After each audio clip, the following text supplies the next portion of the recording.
अस्सलाम वालेकुम, मैं हूं शाहजेब खानजादा। तहरीक इंसाफ पंजाब और खैबर पख्तूनख्वा में सूबाई इंतखाबात के साथ साथ आम इंतखाबात की तैयारी भी कर रही है और इमरान खान मुसलसल ये दावा कर रहे हैं कि आम इंतखाबात अब ज़्यादा दूर नहीं हैं और हुकूमत बहुत जल्द खुद ही इलेक्शन कराने पर मजबूर हो जाएगी। नून लीग भी मौजूदा हालात में सर जोड़ कर बैठी है। नवाज शरीफ ने खासतौर पर पंजाब के हालात पर मुशावरत के लिए वफाकी वजीर दाखिला और नून लीग पंजाब के सदर राना सनाउल्लाह को लंदन बुलाया हुआ है। खैबर पख्तूनख्वा असेंबली टूट चुकी है और पंजाब में निगरान हुकूमत के लिए बातचीत पहले मरहले में नाकामी के बाद दूसरे मरहले में दाखिल हो चुकी है, जहां हुकूमत और अपोजिशन ने अपनी अपनी कमेटियों का ऐलान कर दिया है। पंजाब में निगरान हुकूमत के क़याम पर मुशावरत के लिए इमरान खान से तहरीक इंसाफ की पार्लिमानी कमेटी के अरकान ने मुलाकात की है और ज़राए के मुताबिक पंजाब के निगरान वज़ीर आला के लिए तहरीक इंसाफ की जानिब से अहमद नवाज सुखेरा और नवेद चीमा के नाम पार्लिमानी कमेटी में भिजवाए जाएंगे। मुलाकात में इमरान खान ने कहा कि मुल्क इंतखाबात में ताख़ीर का मुतहम्मिल नहीं हो सकता। अवाम का सामना करने से खौफजदा गिरोह को मजीद खराबियों की इजाज़त देना हिमाकत होगी। हसास मुल्की सूरत हाल में इंतखाबात की शफाफियत खतरे में डालना कौम से दुश्मनी है। साफ और शफाफ इंतखाबात के इनेकाद संजीदा तरीन मामला है। इसके अलावा BBC को एक इंटरव्यू में इमरान खान ने कहा है कि आज़ादाना इंतखाबात से पॉपुलर अवामी मैंडेट वाली हुकूमत ही मुआशी मसाइल हल कर सकती है। फौरी इंतखाबात ना हुए तो मौजूदा इक्तिसादी सूरत हाल मजीद ख़राब हो जाएगी। इमरान खान ने कहा कि मुझे नाअहल करने की पूरी कोशिश की जा रही है। मेरे खिलाफ नए नए मुकदमे दायर किए जा रहे हैं, लेकिन ऐसा कोई केस नहीं है जो मुझे नाअहल कर सके। मैं खुद को महफूज नहीं समझता, मजीद एहतियात करूँगा। रैलियों में बुलेट प्रूफ स्क्रीन इस्तेमाल करूँगा। छुप कर बैठने का सवाल ही पैदा नहीं होता। मैं इंतखाबी मुहिम के लिए बाहर निकलूँगा।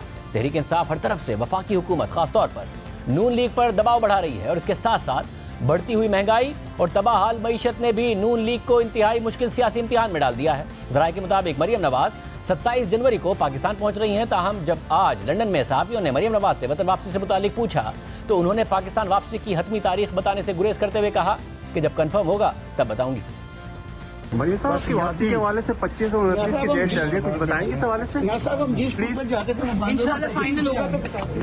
और अब से कुछ देर पहले लंदन में नवाज शरीफ और मरियम नवाज से मुलाकात के बाद मीडिया से बात करते हुए वजीर दाखिला राना सनाउल्लाह ने कहा कि मरियम नवाज अगले हफ्ते पाकिस्तान आ रही हैं और नवाज शरीफ भी जल्द वापस आकर इंतखाबी मुहिम की क़यादत करेंगे। इसके अलावा मौजूदा सियासी सूरत हाल पर गौर करने के लिए आज नून लीग की मरकजी क़यादत का लंदन में अहम इजलास हुआ, जिसमें मरियम नवाज, राना सनाउल्लाह, जावेद लतीफ़ और परवेज़ रशीद शरीक हुए। ज़राए के मुताबिक वीडियो लिंक के जरिए सागडार ने नवाज शरीफ को तफसीली ब्रीफिंग दी है और नवाज शरीफ की वतन वापसी से मुतालिक सीनियर क़यादत से राय तलब कर ली गई है। ऐसे में खबरें भी सामने आई हैं कि नून लीग एक नया बयानिया बनाने की तैयारी कर रही है, जिसमें साबिक army chief general Qamar Javed Bajwa, साबिक DGI जनरल फैज़ हमीद और इमरान खान के साथ साबिक चीफ जस्टिस साकिब निसार और आसिफ सईद खोसा को भी मौजूदा सियासी इंतशार का जिम्मेदार करार दिया जाएगा। इस सारी सूरत हाल पर बात करेंगे नून लीग के सीनियर नायब सदर और साबिक वज़ीर आज़म शाहिद खान अब्बासी साहब हमारे साथ मौजूद हैं। अब्बासी साहब बहुत शुक्रिया हमें शो में ज्वाइन करने के लिए। अब्बासी साहब सबसे पहले तो आपके बारे में अफवाहें उड़ी हुई हैं कि आप पार्टी छोड़ रहे हैं, नून लीग से नाराज़ हैं, किस हद तक दुरुस्त है?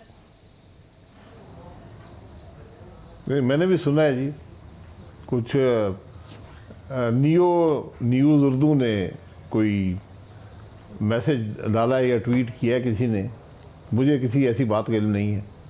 तो आपके मामला ठीक है पार्टी के साथ और आप पार्टी में ही रहेंगे? जी बिल्कुल, मैं पार्टी में ही हूँ जी, मैं यहाँ से घर ही जा सकता हूँ। साहब मगर ज़ाहिर इतलात उस वक्त अफवाहों को में तक़वियत हुई जब मिफ्ता इस्माइल साहब, मुस्तफ़ा नवाज़ खोकर साहब ज़ाहिर एक फ़ोरम शुरू कर रहे हैं, उसके सेमिनार्स का सिलसिला बलूचिस्तान से शुरू कर रहे हैं, आप भी उसका हिस्सा हैं, कि शायद कोई नई पार्टी की तरफ मामला जा रहा है। नहीं, ऐसी कोई बात नहीं है। ये बहुत अरसे से हम सोच रहे थे कि मुल्क में ऐसे फोरम हों जहाँ पर एक नॉन पार्टीजन फोरम पर मुल्क के मसाइल की बात भी हो सके, उनके हल की बात भी हो सके और खुलकर हो सके। तो ये कुछ अर्सा पहले प्रोग्राम बना था, तो इसके पहली जो है वो लश्करी रहसानी साहब ने और कुर साहब ने कोयटा में रखा है। तो वहाँ पर तमाम सियासी लोग भी शरीक होंगे, हर जमात से उम्मीद है लोग होंगे, ताकि अवाम मुल्क के मसाइल की बात हो सके और अवाम की मसाइल की बात हो सके। इसका मकसद कोई नई सियासी जमात का रास्ता हमवार करना नहीं है? नहीं, ऐसी कोई बात नहीं है जी। सियासी जमात के रास्ते नॉन पार्टीजन फोरम से नहीं होते। अच्छा, मगर इतलात है कि आप दोनों बातों से खुश नहीं हैं, जिस तरीके से पार्टी चलाई जा रही है उससे भी और जिस तरीके से हुकूमत चलाई जा रही है उससे भी। नहीं देखिए, मेरे खुश होने की बात नहीं है। एक जमात है, वो काम कर रही है। हुकूमत में यकीनन बहुत से फ़ैसले करने की गुंजाइश मौजूद है जो करने चाहिए और जल्द करने चाहिए। तो मेरी ये राय हमेशा रही, आज भी है, क्योंकि जब हुकूमत ली गई तो उस वक्त जो हालात थे उसके बाद एक बहुत बड़ा सियासी सरमाया जो है वो PMLN ने अदा किया है हुकूमत चलाने में और मुश्किल फ़ैसले करने में। बहरहाल यही मुल्क की ज़रूरत थी और कोशिश जारी है कि मुल्क को इस्तेहकाम दिया जाए। सब अगर आपकी जो नाराज़ी है वो इस बात से भी नजर आती है, आपने कहा अहम फैसले करने के, एक ऐसा फैसला किया गया जो नहीं करना चाहिए था, वो था मिफ्ता इस्माइल साहब को हटाकर इसहाक डार साहब को वज़ीर ख़जाना बनाना।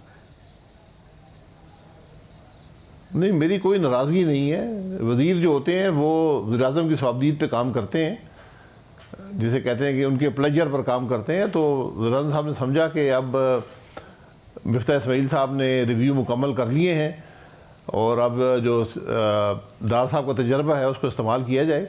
ये उनका ही फ़ैसला है और ये उनका ही हक़ है। सब उस फैसले पर आने से पहले मगर अभी हमने देखा कि वज़ीर आज़म के जो साहबजादे हैं सुलेमान शहबाज साहब, उन्होंने ट्वीट किया कि पिछले 3 जो वज़राए ख़जाना थे वो जोकर थे, और फिर तारीफ़ की इसहाक डार साहब की। ज़ाहिर मिफ्ता इस्माइल साहब भी पिछले 3 वज़ीर ख़जाना में आते हैं, आपके ख्याल में ऐसा ही है?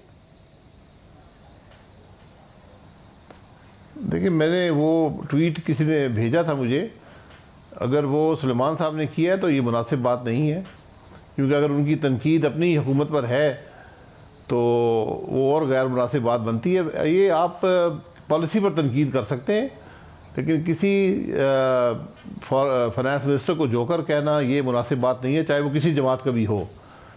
हर वज़ीर जो होता है वो वज़ीर-ए-आज़म के अहकामात पर और काबीना के अहकामात पर काम करता है, वो ज़ाती हैसियत में कुछ नहीं करता। इसलिए जो कुछ मिफ्ता इस्माइल साहब ने किया अपने दौर के अंदर, वो शहबाज शरीफ साहब के अहकामात पर और काबीना के अहकामात पर ही किया है। तो ये गैर मुनासिब बात है। मेरा ख्याल है उनको इस बारे में क्लैरिफिकेशन करनी चाहिए कि उनका मतलब क्या था। साहब, अब आप क्योंकि साबिक वज़ीर आज़म रहे हैं, अगर आप वज़ीर आज़म होते तो क्या जो मुख्तलिफ फ़ैसले हैं जिसमें अब दोस्त ममालिक, सऊदी अरब भी कह रहा है, बरतानिया के जो स्टेट मिनिस्टर थे उन्होंने जनेवा में कॉन्फ्रेंस जो पाकिस्तान के लिए हो रही थी उसमें ये बात कही, जो दूसरे इंस्टीट्यूशंस हैं वर्ल्ड बैंक समेत वो भी कह रहे हैं कि पाकिस्तान को फाइनेंशियल डिसिप्लिन के लिए, फिजिकल डिसिप्लिन के लिए IMF के प्रोग्राम में रहना चाहिए और शराइत पूरी करनी चाहिए, मगर वज़ीर आज़म शहबाज शरीफ फ़ैसले नहीं कर पा रहे हैं। आप वज़ीर आज़म होते तो आपके ख्याल में यही करते और दुरुस्त कर रहे हैं शहबाज शरीफ साहब? नहीं, देखिए, आपके पास कोई चॉइस नहीं है। आपको इमदाद के लिए, चाहे वो बायलैटरल हो चाहे वो मल्टीलैटरल एजेंसी से हो, यानी किसी मुल्क से हो या मालियाती इदारों से हो, आपको एक प्लान के मुताबिक और एक ज़िम्मेदार मुल्क की हैसियत से अपने आप को प्रोजेक्ट करना पड़ता है। और उसके लिए डिसिप्लिन, जो फाइनेंशियल डिसिप्लिन है, बहुत ज़रूरी है और उसमें कोई दो राय नहीं है। इसलिए IMF प्रोग्राम के अंदर रहकर आपको ये डेमोन्स्ट्रेट करना है कि हम एक फ़िज़िकली रिस्पॉन्सिबल मुल्क हैं, हम मालियाती तौर पर दुरुस्त फ़ैसले करेंगे। और उसमें 3 फ़ैसले बड़े इस वक्त अहम हैं। एक तो आपने IMF प्रोग्राम के अंदर जाना है, रिव्यूज़ को मुकम्मल करना है और उसको आगे बढ़ाना है। दूसरा, आपने रुपया जो है उसके अपनी सही कीमत पर लेकर आना है। और तीसरा, आप जो भी मुल्क के अंदर मामलात हैं, यानी गैस की कीमत हो, बिजली की कीमत हो, तेल की कीमत हो, उसको आप उसकी जो कीमत ख़रीद है उससे कम नहीं रख सकते। ये बुनियादी चीज़ें हैं जिससे फाइनेंशियल डिसिप्लिन आता है। यकीनन इसका आवाम पर बोझ पड़ता है, एक सियासी कीमत अदा करनी पड़ती है, लेकिन यही वो रास्ता है जिसको अपना कर आप मुल्क की मईशत को इस्तेहकाम दे पाएंगे। और साहब, अगर फिर फैसले हो नहीं पा रहे हैं और मुल्क के बारे में अब ये कंसर्न पैदा होने लगा है कि कहीं मुल्क डिफ़ॉल्ट ना कर जाए, तो आपका भी यही मशवरा होगा कि शहबाज शरीफ साहब फिर फैसलों में जल्दी करें? IMF प्रोग्राम के बगैर एक तो हल नहीं है, ऊपर से देर से भी फैसला तो करना पड़ेगा, इलेक्शन के करीब जाके करेंगे तो और अनपॉपुलर होंगे। जी बिल्कुल, बहुत से फैसले हुए हैं और यकीनन उसका एक वोटों की सूरत में और आपको कीमत अदा करनी पड़ी है, एक सियासी कीमत अदा करनी पड़ी है और मज़ीद फ़ैसले भी करने पड़ेंगे। मेरी राय हमेशा यही रही है कि जल्दी अगर फ़ैसले किए जाएं तो उनके मनफी असरात कम होते हैं, वरना अगर आप डिले करेंगे तो उनके असरात फिर बढ़ते जाते हैं और आवाम को कीमत ज़्यादा अदा करनी पड़ती है। तो आज इस्तेहकाम के लिए आपको ये काम करना पड़ेगा। हमारे पास, मुल्क के पास कोई चॉइस नहीं है। और भाई साहब, क्योंकि वज़ीर ख़जाना बनाया इसहाक डार साहब को नवाज़ शरीफ साहब ने, और यही नज़र आया और ख़बरें भी आई कि वो चाहते हैं कि डार साहब कुछ ऐसा जादू करेंगे कि चीज़ें ज़रा बेहतर होंगी, आवाम को भी रिलीफ मिलेगा और मेरे वापस आने का रास्ता भी हमवार होगा। मगर ऐसा हो नहीं सका और अब तो मज़ीद मुश्किल फ़ैसले करने हैं। तो बयानिया तो फिर कोई है नहीं नवाज़ शरीफ साहब की वापसी के लिए, क्या इसीलिए कोई नया बयानिया ढूंढने की बात हो रही है कि जी बात की जाएगी जनरल फैज़ हमीद पर, फिर जनरल बाजवा पर, फिर साबिक 2 चीफ जस्टिस पर, उनके ऊपर तनकीद की जाएगी, एक नया बयानिया ईजाद करने की कोशिश की जाएगी ताकि वो वापस आएँ? देखिए, ना ही कोई जादू की छड़ी है और ना ही डार साहब का कोई दावा है कि मैं कुछ जादू कर लूँगा। उनका यकीनन तजर्बा है और उनका यही दावा था कि मैं हालात को कंट्रोल करूँगा। उसमें मुश्किलात यकीनन हैं, चैलेंजेस हैं, उनका मुकाबला वो कर रहे हैं। तो बयानिया तो आपका यही होगा कि आपने मुल्क के इस्तेहकाम के लिए आपने एक सियासी कीमत अदा की है, वरना हमारे लिए बड़ा आसान था कि हम मुल्क को उसी हालत पर छोड़ देते और चंद हफ्तों में मुल्क दिवालिया हो जाता और बेपनाह मुश्किलात का सामना करता। हमने पिछले 8-9 महीने में इस्तेहकाम दिया है, मज़ीद इस्तेहकाम की ज़रूरत है, उस पर काम किया जा रहा है। तो ये बयानिया होगा PMLN का अगले इलेक्शन के अंदर।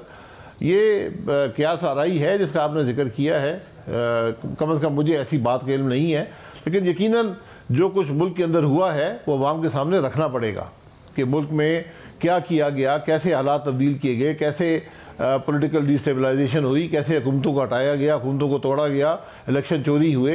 ये मामलात आपको पाकिस्तान के अवाम के सामने रखने पड़ेंगे, क्योंकि यही वो चीज़ें हैं जिनसे वो हालात पैदा हुए जिनका आज हम सामना कर रहे हैं। और साहब, जब आप देखते हैं सारी सूरत हाल को, अगर आप किसी भी सूरत 2023 के इलेक्शन में जा रहे होते, इमरान खान ने 5 साल पूरे किए होते, तो आपके पास ये सारे बयानिए होते, उनकी कारकर्दगी का बयानिया भी होता।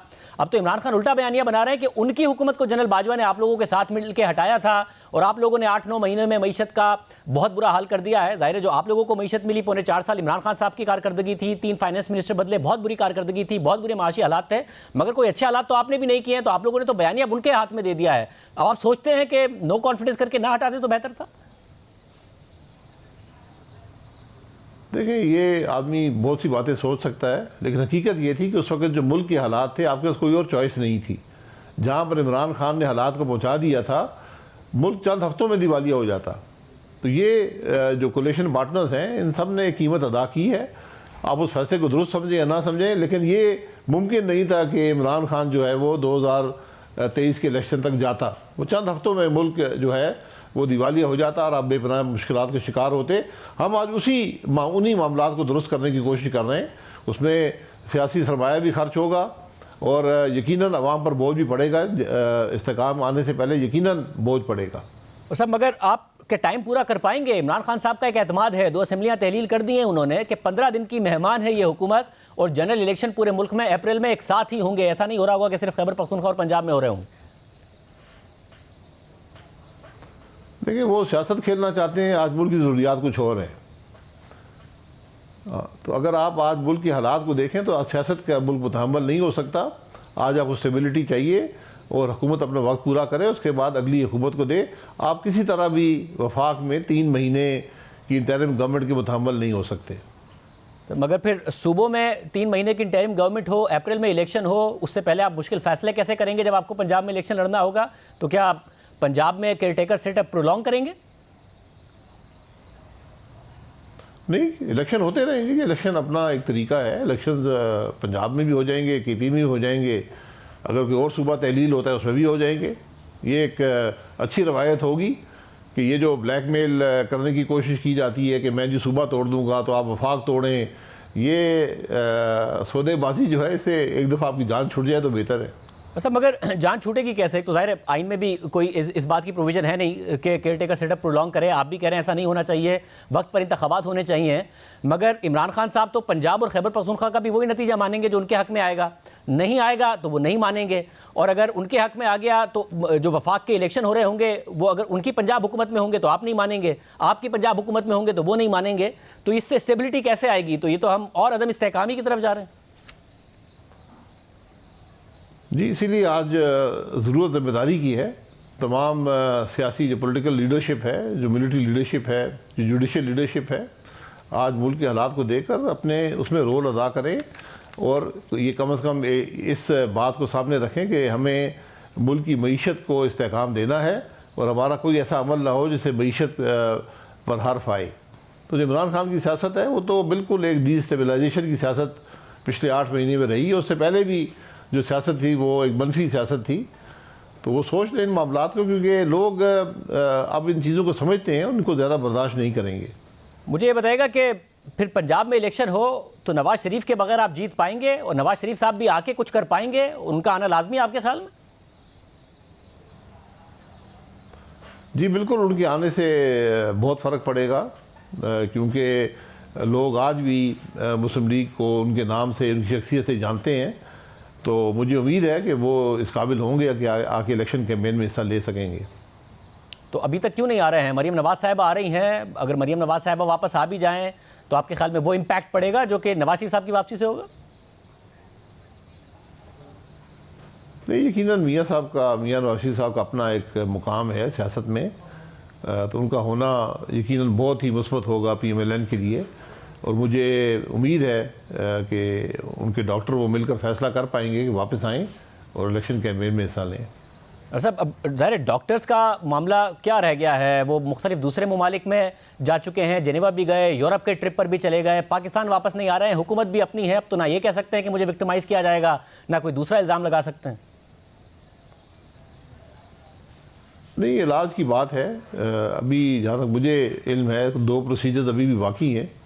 अगर वो उसको डिले करना चाहें तो उनकी मर्ज़ी है, उनके डॉक्टर्स डिले करना चाहें, लेकिन यकीनन इलाज अभी बाकी भी है और जारी भी है। असल में ये वजह नहीं है कि वो जेल नहीं जाना चाहते हैं, और उनकी बुनियादी कंडीशन ही ये है कि एक लीगल कवर हो जिसमें उन्हें जेल ना जाना पड़े और मामला इस तरीके से आगे बढ़े। नहीं, मैंने ऐसी कोई बात नहीं सुनी। मियाँ नवाज शरीफ साहब ने मेरे ख्याल है पहले भी 2 साल जेल काटी और इस दफ़ा भी काफ़ी जेल काटी है। तो जेल से कोई घबराहट नहीं है, लेकिन यकीनन इंसाफ का तकाजा है कि जो भी उनके मामलात हैं, जिस तरह उनको डिस्क्वालीफाई किया गया और जो 2 कन्विक्शंस कराई गई, उनके हक़ाइक़ तो अब मुल्क के सामने आ चुके हैं। तो आज जुडिशरी की ज़िम्मेदारी है कि इन मामलात को दुरुस्त करे। बहुत शुक्रिया। साबिक़ वज़ीर-ए-आज़म शाहिद खान अब्बासी साहब हमारे साथ मौजूद थे। सऊदी अरब की तरफ से भी अब एक वाज़ेह पैगाम पाकिस्तान को मिला है। क्या शहबाज शरीफ साहब राज़ी हो गए हैं कि वो मुश्किल फ़ैसले करेंगे? आपके सामने तफसीलात रखेंगे, अहम तफसीलात हैं ब्रेक के बाद। इस वक्त मुआशी माहिरीन, वर्ल्ड बैंक जैसे कर्ज फराहम करने वाले इदारे और दोस्त ममालिक सभी हुकूमत पाकिस्तान को यह पैगाम दे रहे हैं कि अगर मईशत बचानी है तो IMF की शराइत मानना और प्रोग्राम बहाल करना इंतहाई ज़रूरी है, और इसके बगैर पाकिस्तान के डिफ़ॉल्ट करने के खतरात मुसलसल बढ़ रहे हैं। पाकिस्तान के ज़र मुबादला के ज़खायर 2 माह से मुसलसल गिर रहे थे और आज आने वाले आदादोशुमार के मुताबिक स्टेट बैंक के ज़र मुबादला के ज़खायर में 25 करोड़ डॉलर्स का इजाफा हुआ है और वो 4.6 अरब डॉलर्स पर आ गए हैं। मगर ये ज़खायर 1 माह की दरामदाद के लिए भी काफ़ी नहीं है और ये पैसे भी दोस्त ममालिक से उधार लिए हुए हैं। और अब सऊदी अरब ने भी वाज़ेह कर दिया है कि वो पाकिस्तान में सरमायाकारी भी करना चाहते हैं और पाकिस्तान की मदद भी करना चाहते हैं, मगर इसके लिए पाकिस्तान को मुआशी इस्लाहात करना होंगी। सऊदी वज़ीर ख़ज़ाना ने वाज़ेह किया है कि सऊदी अरब पहले दोस्त ममालिक को बगैर किसी शर्त के कर्ज दिया करता था, मगर अब ऐसा नहीं होगा। सऊदी अरब अपने लोगों से टैक्स लेता है, इसलिए जो दोस्त ममालिक सऊदी अरब से पैसे लेते हैं उन्हें भी अपनी मईशतों में इस्लाहात करना होंगी ताकि वो अपने पैरों पर खड़े हो सकें। सऊदी वज़ीर ख़ज़ाना मोहम्मद बिन अब्दुल्ला अल जदान ने कहा है कि सऊदी अरब गैर मशरूत ग्रांट्स का तरीका बदल रहा है। हुकूमत उम्मीद लगाए बैठी थी कि सऊदी अरब से मज़ीद 3 अरब डॉलर्स मिल जाएंगे, मगर फिर गुज़िश्ता दिनों खबर आई कि सऊदी अरब पाकिस्तान में 10 अरब डॉलर्स की सरमायाकारी और मज़ीद 2 अरब डॉलर्स डिपॉजिट का जायज़ा ले रहा है। और फिर सऊदी वज़ीर ख़ज़ाना का यह बयान सामने आ गया है। हालांकि अब से 1.5 माह पहले वज़ीर ख़ज़ाना इसहाक़ डार हमारे प्रोग्राम में कह चुके थे कि सऊदी अरब से मज़ीद 3 अरब डॉलर्स 2 हफ्ते में मिल जाएंगे। बाद में प्रेस कॉन्फ्रेंस में भी ये कहा। बजट में एक चीज़ तय है कि हम 2.1 अरब डॉलर की फॉरेन डायरेक्ट इन्वेस्टमेंट आएगी, वो तो 52% डाउन है। 4 महीने में 348 मिलियन डॉलर आई है, वो नहीं आएगी। 3 अरब डॉलर हमें बैनुल-अक़वामी मार्केट से लेने थे, सुकूक के जरिए, बॉन्ड्स के जरिए। नज़र आ रहा है जो पाकिस्तान का क्रेडिट रिस्क है कि वो भी हमें नहीं मिल पाएंगे, तो हम शॉर्ट तो हैं, वो पैसे कहाँ से आएंगे? हम उसको रिप्लेस कर रहे हैं। मैंने भी आपको बताया कि हम किसी फ्रेंडली कंट्री से 3 अरब डॉलर एक्स्ट्रा डिपॉजिट ले रहे हैं। हमारी बातचीत हो रही है और इंशाल्लाह मिलेंगे। पॉजिटिव अंडरस्टैंडिंग है, तो it's a matter of 2 weeks. अच्छा, ये 2 हफ्ते के अंदर अंदर जो आप कह रहे हैं, ये जो आप 2 हफ्ते के अंदर अंदर कह रहे हैं, एक दोस्त मुल्क है जिससे 3 अरब डॉलर पाकिस्तान को मिल जाएंगे, आपको उम्मीद है? जी जी जी, इंशाल्लाह in next with in this month, much earlier than end of the month, inshallah we'll get this support, inshallah. मैं बड़ा पुरुमीद हूँ कि in matter of days not weeks, Saudi will beef up their deposit, inshallah.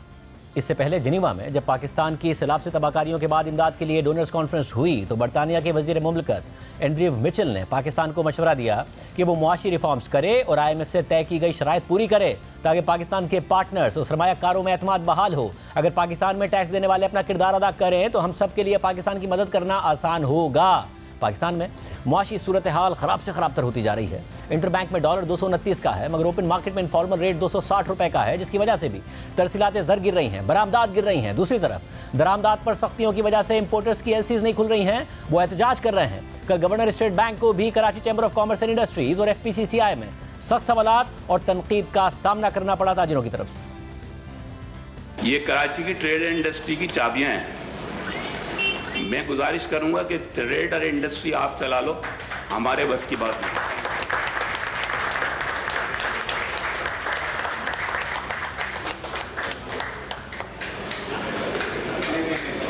Oil की भी यही problem है, cooking oil की यही प्रॉब्लम है, उसके भी एलसीआं नहीं खुल रही, पल्सेस दालें सब कुछ जो ग्रेन्स के मार्केट की जितनी आइटम्स हैं उसके प्रॉब्लम्स हैं, उसके कंटेनर वहां खड़े हुए हैं। Sir these are extraordinary circumstances, these are not ordinary circumstances. Rest assured के ये आपका कंटेनर वाला मसला हम हल करेंगे, आप थोड़ा सा हमें टाइम देना। आप अलाउ कर दें कि ओपन मार्केट से अपना डॉलर खरीदें, खुद इंपोर्ट कर लें। मुझे मेरा एक सप्लायर मुझे एक्सपोर्ट कर रहा है कोई बगैर पेमेंट के, आप अलाउ कर दें, उसको क्यों नहीं आने देते? मौजूदा वजीर खजाना के आने के बाद डॉलर्स के 3 रेट हो गए, इंटर बैंक हो गया, ओपन मार्केट हो गया, ग्रे मार्केट हो गया है और आपके बैंक जो है वो खुद ही लोगों को लाइन दिखा रहे होते हैं कि जाके आप ग्रे मार्केट से जाके डॉलर्स ले लें।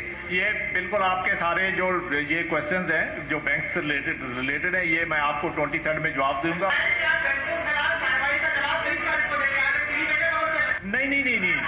नहीं, आप खबर ये चलाएं ना कि हमने इन्वेस्टिगेशन कंप्लीट कर ली है और अब हम उसके ऊपर एक्शन जो है वो लेने जा रहे हैं, ठीक है। इस सूरत हाल में सबकी नज़रें IMF प्रोग्राम की बहाली पर हैं, इसलिए फैसले हुकूमत ने करने हैं क्योंकि IMF की डिमांड्स हैं कि हुकूमत एक्सचेंज रेट में मुदाखलत ना करे और उसे मार्केट पर छोड़ दे, बिजली और गैस की कीमतों में इजाफा करके नुकसानात कम करे, डीजल पर लेवी को 32.5 रुपये से बढ़ाकर 50 रुपये करे और पेट्रोल और डीजल पर सेल्स टैक्स भी लगाए और टैक्स टारगेट हासिल करने के लिए मजीद टैक्स लगाए। मगर हुकूमत ने अब तक फैसला तो नहीं किया है, मगर इतलात आ रही हैं कि हुकूमत ने फैसले करने का फैसला कर लिया है। कल वजीर आजम ने मुआशी टीम के साथ 4 घंटे तवील इजलास किया और आज मेहताब हैदर और शहबाज राना की खबर के मुताबिक उस इजलास में अक्सर माहिरीन की राय थी, चाहे वो मिनिस्टर्स हों चाहे ब्रोकरेट्स हों, कि हमें IMF की शराइत माननी चाहिए और तेज़ी से उस पर अमल करना चाहिए। मगर वज़ीर आज़म हिचकिचा रहे हैं कि उसका पॉलिटिकल फॉल आउट होगा। मगर इस बात पर भी इत्तफाक हुआ कि आहिस्ता आहिस्ता IMF को मनाया जाए कि बिजली की कीमतों में अगर 7.5 रुपये फी यूनिट इजाफा करना है तो उसे स्टैगर किया जाए, आहिस्ता आहिस्ता किया जाए, 2 किस्तों में किया जाए। गैस की कीमतों के हवाले से भी ये किया जाए। मेहताब हैदर और शहबाज राना दोनों ही हमारे साथ मौजूद हैं। आप दोनों का बहुत शुक्रिया। आप दोनों की आज स्टोरीज आई हैं। आज भी कल क्योंकि फैसला नहीं हो सका था, मेहताब हैदर साहब आज इतलात थी कि शायद आज हो जाए, क्या कुछ आ रही हैं खबरें कि फैसला करने का ही फैसला कर लिया? देखें, बुनियादी तौर पे इस टाइम हुकूमत के पास कोई चॉइस और है नहीं कि वो IMF के प्रोग्राम को रिवाइव करे। अब एक तरफ पॉलिटिकल कॉस्ट है और हुकूमत ये चाहती है कि वो कुछ गारंटीज हासिल करे कि ये ना हो कि एक तरफ वो टफ डिसीजंस करे और दूसरी तरफ जल्दी वो इलेक्शंस की तरफ चली जाए। लेकिन मैं समझता हूँ कि इस टाइम ये अब वक्त नहीं है कि हम फैसलों को ज़्यादा लिंगर ऑन करें। तो अल्टीमेटली हुकूमत को फ़ैसला करना पड़ेगा और IMF को कन्विंस करके एक स्टाफ लेवल एग्रीमेंट जो है वो करने की कोशिश की जाएगी। इसके अलावा ऑप्शंस नहीं है। जो फ्रेंडली कंट्रीज़ के ऊपर था, आप देख चुके हैं कि वो भी अपनी जितनी भी इमदाद है उसको स्ट्रिंजेंट कंडीशनैलिटीज़ और स्ट्रक्चरल रिफॉर्म्स के साथ अटैच कर रहे हैं। तो अब हुकूमत के पास 2 ही चॉइसेस हैं, या तो IMF के प्रोग्राम को इम्प्लीमेंट करे और उन कंडीशंस को फुलफ़िल करे या डिफ़ॉल्ट की तरफ जाए। और मैं समझता हूँ कि कोई भी सेन पर्सन इस टाइम ये सजेस्ट नहीं कर सकता कि आप इस टाइम एक डिफ़ॉल्ट का जो है रास्ता इख्तियार करें। मैं समझता हूँ एक और भी चीज़ इस टाइम की जा सकती है, वो ये की जा सकती है कि हुकूमत जो भी प्रिस्क्रिप्शन IMF की कंडीशनलिटीज़ के तहत करे वो इन राइटिंग में इमरान खान साहब को भिजवाई जाए और उनसे कहा जाए कि अगर आपके पास कोई और अल्टरनेट ऑप्शन है तो आप बताएं, ताकि वो भी इसको पॉलिटिकली एक्सप्लॉइट ना कर सकें। तो मैं समझता हूँ कि इस टाइम एक तरह का कंसेंसस जो है वो ये बड़ा जरूरी है ज़ाहिर ताकि सियासी हुकूमत जो है, फॉल आउट वो पर इलेक्शन से निकल के एक्शन की तरफ जा सके। और इमरान खान साहब भी कह चुके हैं IMF के अलावा कोई ऑप्शन नहीं है। मगर सियासत अगर एक तरफ भी रखें, शहबाज राना साहब, क्या कोई फैसला हुआ है या इसी फॉल आउट से डर रहे हैं? क्योंकि आपकी खबर से भी यही इशारा मिल रहा है कि हुकूमत भी समझती है कि IMF की डिमांड्स भी दुरुस्त हैं, पूरी भी करनी है, मगर सियासी तौर पर बड़ा मुश्किल है। तो आज कोई पेशरफ्त हुई या आज भी कोई पेशरफ्त नहीं हुई? शाहज़ेब खानज़ादा साहब, आपने बड़ी खूबसूरत बात कही और मैं मुस्कुरा रहा था कि फ़ैसले करने का फ़ैसला हो गया है। मतलब इससे आप अंदाज़ा लगा लें कि जो मामलात हैं वो किस हद तक हुकूमत की बैक बर्नर के ऊपर थे और बिल्कुल भी इस पर वो एक फोकस नहीं था जी कि आप प्राइम मिनिस्टर ऑफ पाकिस्तान आ रहे हैं फ्रंट के ऊपर और वो 24 घंटों में 2 मीटिंग्स कर रहे हैं। और जो अभी इनिशियल जो इतलात आ रही हैं कि वही यही फ़ैसला हुआ कि फ़ैसले करने हैं, अब उसको आगे लेके चलना है। अब मसला यहाँ पे ये नहीं है कि IMF पाकिस्तान के साथ ज़्यादती कर रहा है या वर्ल्ड बैंक पाकिस्तान के साथ ज़्यादती कर रहा है। हुकूमत पाकिस्तान के वज़राए ख़जाना ने वाशिंगटन में, इस्लामाबाद में और इन राइटिंग जो आपका एक memorandum for economic and financial policies होता है उसके अंदर लिख के दिया हुआ है कि मार्केट बेस्ड एक्सचेंज रेट होगा। तो फिर जब आप सुबह उठेंगे और कहेंगे जी कि हम कंट्रोल एक्सचेंज रेट रजीम रखेंगे तो फिर ये मामला आगे नहीं चलेंगे। तो अभी जो 2 दिन की इनकी मीटिंग्स हुई हैं उसमें फ़ैसला तो यही है कि इंगेज करना है IMF के साथ, लेकिन ये नया फ़ैसला नहीं है। हम तो कब से कोशिश कर रहे हैं कि हमने IMF को इंगेज करना है।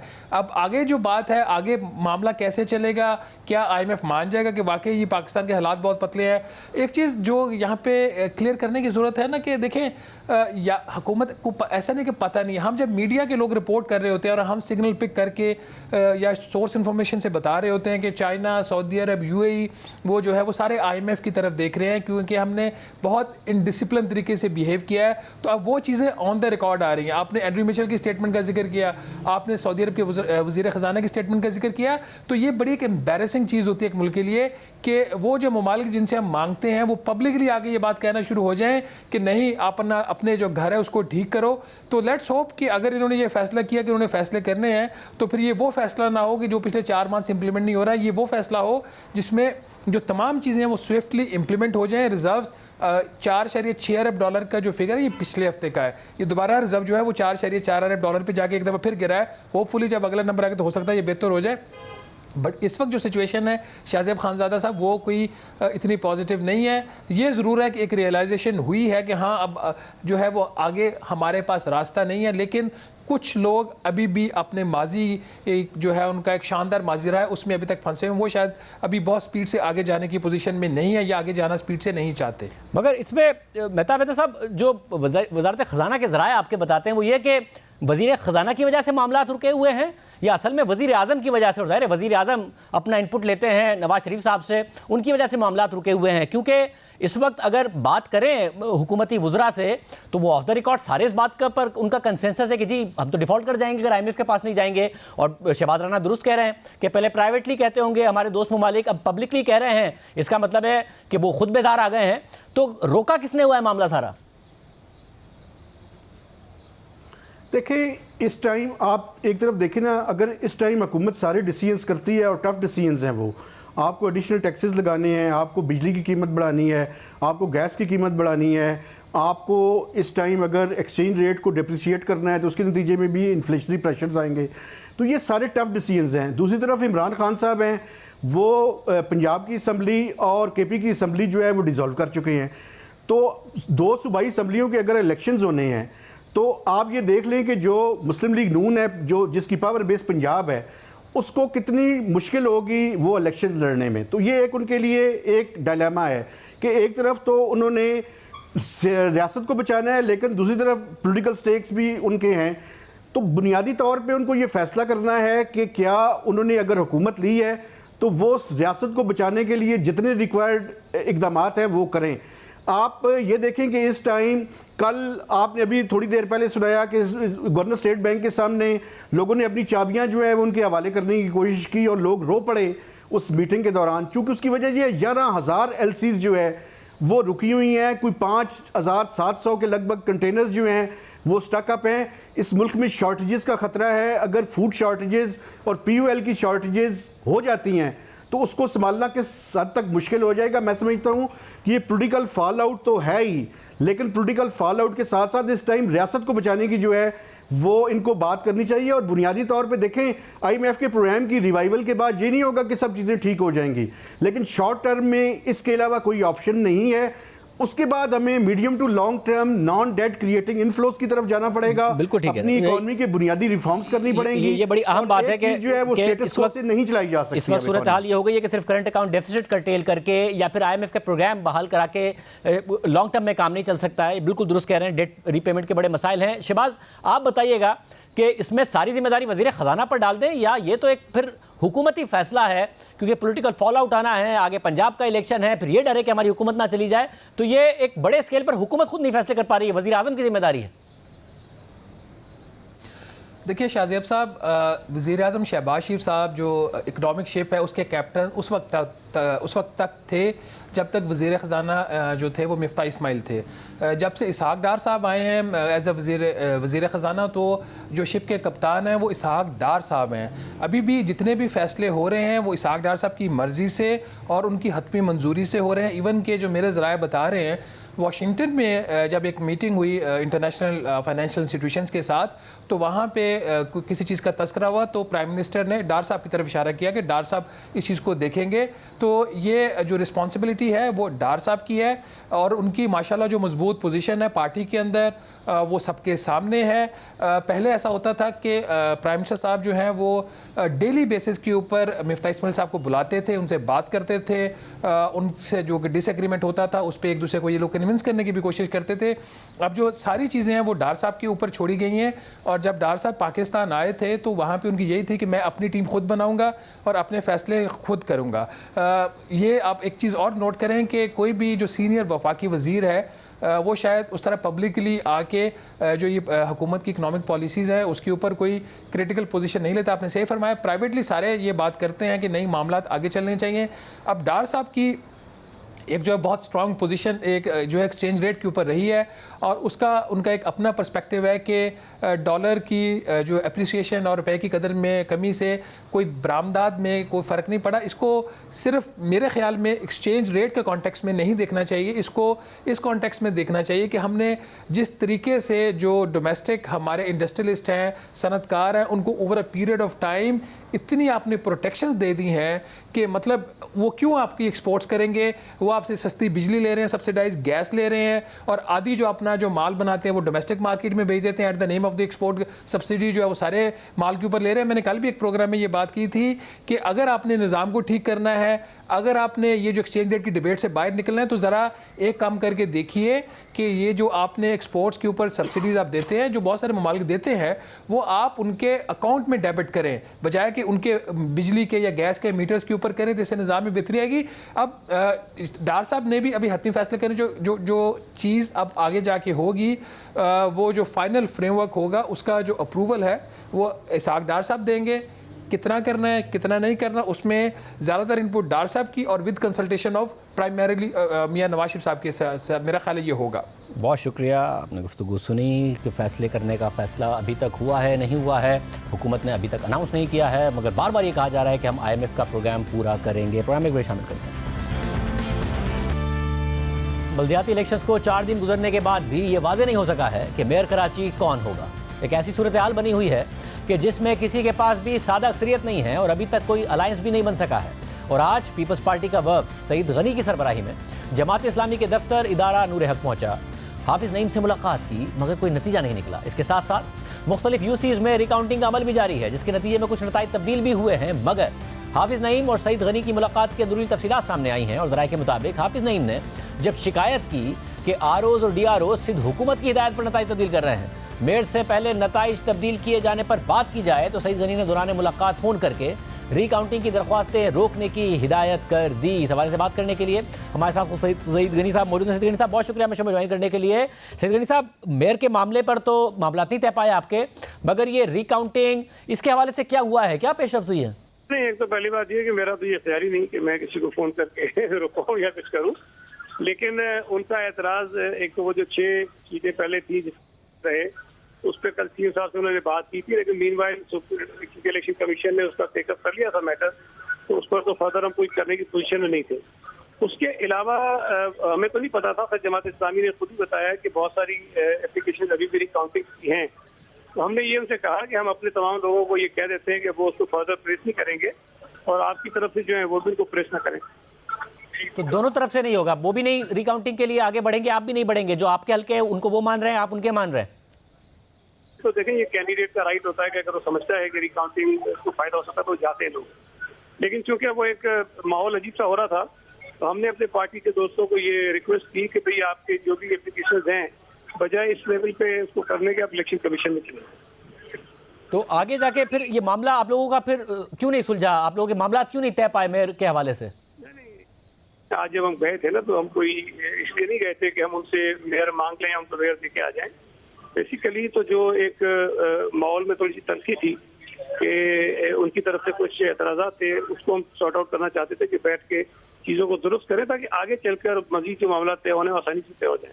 तो मैं समझता हूँ मुलाकात काफ़ी अच्छी हुई है और आने वाले दिनों में मजीद मुलाकातें भी होंगी और हम एक अच्छे नतीजे की तरफ चले जाएंगे। मगर ऐसा तासुर मिल रहा है कि पीपल्स पार्टी मेयर का ओहदा देने के लिए तैयार है हाफिज नईम साहब को। अभी तक तो ना उन्होंने उसे मांगा ना दिया। नहीं, उन्होंने तो वाजे किया है कि भाई मेयर तो हमारा ही होगा। अब उनके पास ऑप्शन है, वो तहरीक इंसाफ के साथ मिलकर भी बना सकते हैं, आपके साथ मिलकर भी बना सकते हैं, आपके पास ऑप्शन नहीं है कोई। नहीं देखिए, एक तो बात ये है कि ये उनकी अपनी को हमारे साथ बनाना चाहते हैं या उनके साथ जाते हैं, वो उनकी अपनी मर्जी है। लेकिन मेरा ख्याल है कि उनको भी ये बात का एहसास है कि शहर के अंदर जो बड़ी दो जमातें बनकर सामने आई, वो जमात इस्लामी और पीपल्स पार्टी है। तो अगर हम दोनों मिलकर काम करेंगे तो शायद उसका फायदा शहर को ज्यादा होगा और जमात को इस बात का अंदाजा है। इसीलिए मेरा ख्याल है कि जिस तरह हम कह रहे हैं कि हमारी पहली तरजीह जो है वो जमात इस्लामी है, इसी तरह उनकी जो है पहली तरजीह जो है वो पाकिस्तान पीपल्स पार्टी होगी। उनकी तरजीह पे पहली पीपल्स पार्टी है, ये उन्होंने कहा। जी, उन्होंने भी कहा कि हम चाहते हैं कि हम आपके साथ ही करें। लेकिन अब देखिए, मैं ये कह रहा हूँ कि अभी बहुत सारी चीजें शायद सामने आनी है, खुली है बहुत सारी चीजें। अभी इसमें थोड़ा वक्त लगेगा, ये आजकल में मेयर का फैसला नहीं होने वाला, लेकिन जो भी होगा नतीजा अच्छा निकलेगा और हम इस मसले को हल करना चाहते हैं। और उनकी तहरीक इंसाफ के हवाले से क्या राय है, उस तरफ झुकाव नहीं है उनका? नहीं, मैंने तो नहीं पूछा कि उनकी राय क्या है, लेकिन मेरा ख्याल है कि तहरीक इंसाफ का जो मिजाज है उसमें जरा जो है ना वो उनको भी अंदाजा है कि मुश्किल काम है। बहुत शुक्रिया, सैयद गनी साहब हमारे साथ मौजूद थे। आज में अल्लाह।